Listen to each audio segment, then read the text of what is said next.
Mohamed Helmi, directeur général de LMPS. On est là pour organiser la deuxième édition de l'événement Red Eye Hack Night, qui est un événement qui se veut une plateforme d'échange entre les élèves intéressés par la cybersécurité et LMPS, qui est un acteur leader sur le marché marocain de cybersécurité. Nous sommes effectivement à la deuxième édition. C'est une plateforme où on met en place une compétition pour les passionnés universitaires de la cybersécurité. Le but n'est pas seulement de mettre en place une compétition, mais de donner l'idée à ces jeunes de se frotter entre eux, d'échanger entre eux sur des problématiques qui les passionnent, bien évidemment, parce qu'aujourd'hui, on a eu un engouement assez important par rapport à l'événement. On a eu beaucoup d'inscrits, on était obligé de quelque part filtrer les personnes qui étaient censées participer à l'événement, mais encore une fois, l'idée c'est que LMPS, en tant qu'acteur de la cybersécurité, puisse apporter sa pierre à l'édifice de la cybersécurité, qui est aujourd'hui une thématique très importante. On se veut d'avoir un Maroc digital. Le digital passe par un espace où on a de la confiance. La confiance numérique est un sujet qu'on connaît tous, un sujet d'actualité. Donc LMPS se doit justement de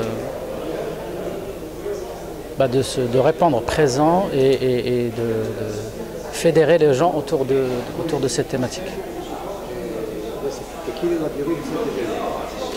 Alors la durée de l'événement, elle est sur 12 heures, donc c'est une compétition qui démarre à 21 h et qui se termine à 9 h du matin. C'est articulé autour de plusieurs sous-compétences de la cybersécurité. L'idée, encore une fois, c'est d'initier les gens à des compétitions de ce type, qui sont des compétitions qui s'organisent au niveau mondial. Aujourd'hui au Maroc, je pense que LMPS est le premier acteur à avoir pu organiser ce type de compétition.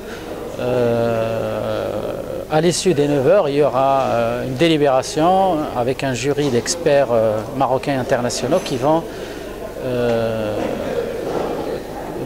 établir un classement et attribuer des trophées et des prix aux personnes qui ont pu être les premiers pour cette compétition. Alors justement, c'est la deuxième édition. On espère, Inch'Allah, maintenir cette tradition, faire en sorte à ce que ça devienne un rendez-vous incontournable pour les compétitions de cybersécurité. On va bien sûr l'améliorer d'année en année pour faire ou introduire plus de contenu. Et justement, l'idée, c'est que les jeunes prennent rendez-vous d'année en année avec LMPS, avec la cybersécurité, idéalement ici au Technopark. Est-ce qu'il y a des étrangers ici dans cet événement? Il y a effectivement des étrangers. On a nos camarades subsahariens qui sont représentés, que ce soit à travers leur école marocaine ou école internationale.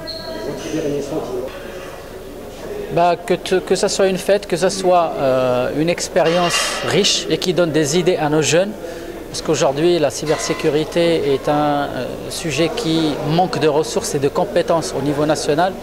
Donc l'idée, encore une fois, comme j'ai dit, c'est d'en faire un catalyseur, une sorte de vitesse initiale pour qu'il y ait plus d'intérêt, plus d'engouement autour des métiers de la cybersécurité.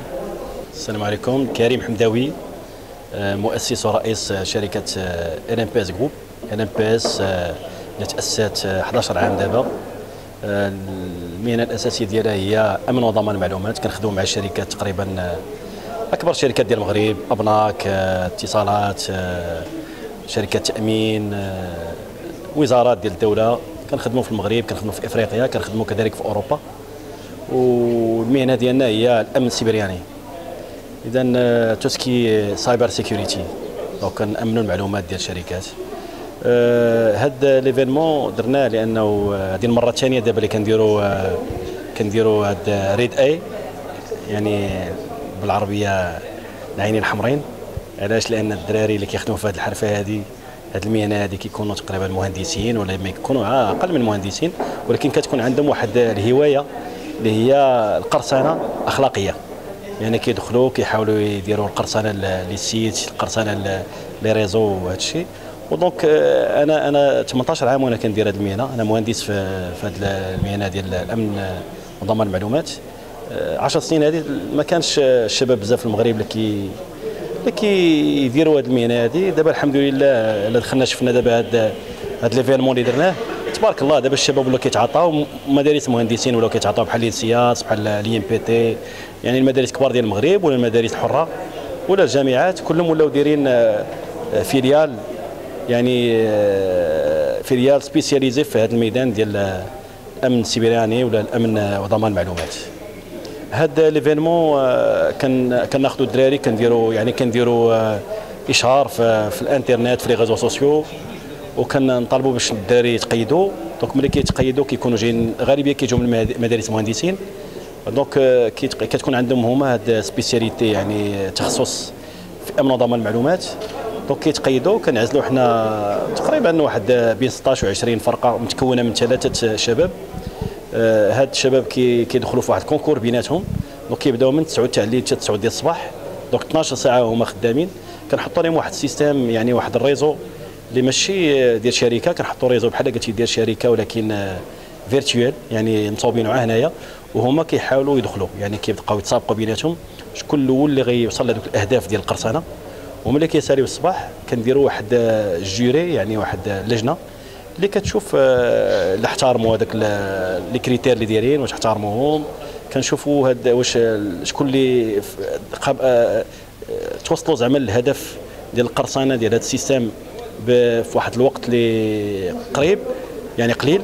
ودونك من تما كنعطيو جوائز، عندنا 3 جوائز. دونك الجائزه الاولى ديال 10,000 درهم للفريق الاول اللي متكون من 3 ديال الشباب، وعندنا 2 جوائز اخرين، الثانيه والثالثه. وكنعطيهم سيرتيفيكا، يعني شهاده كتعطيها لهم شركه LMPS جروب بان هاد الشباب يعني عندهم واحد اختصاص جيد في امن ضمان المعلومات. وحنا دابا فرحانين لان الحمد لله انا كما قلت لكم 17 عام وانا كندير هذه الحرفه. 2005 دخلت المغرب، كنت كندير هذه المهنه هذه، وما كانوش الناس الشباب ما كانوش كيعرفوا، حتى المدارس ما كانوش كيخرجوا مهندسين في هذا الميدان. الحمد لله دابا جميع المدرسات كلهم ولاو كيديروا هذا الشيء، ولاو عندنا شباب اكثر. والمعلومه دابا في العالم عندنا خصائص ديال 3 المليون ديال المهندسين في هذه المهنه ديال امن وضمان المعلومات، يعني 3 المليون ديال الشباب اللي كنقلبوا عليهم باش نخدموهم في جميع الشركات في العالم. يعني هذه المهنه خاص الشباب يتعاطوا لها اكثر، لان اولا مهنه اللي غتكون فيها الخدمه مزيانه، وثانيا مهنه اللي كتخلص مزيان، وثالثا يعني فيها واحد لافونير، لان الخدمه ديالنا كلها غتولي في الانفورماتيك، يعني في الاورديناتور. وخصنا هاد المعلومات اللي كاين في الاورديناتور خصنا نامنوهم، دونك خصنا مهندسين اللي يخدموا على هذا الشيء، بحال الحرافي الاخرين ديال الطرافو بوبليك وديال البنيه وهذا الشيء.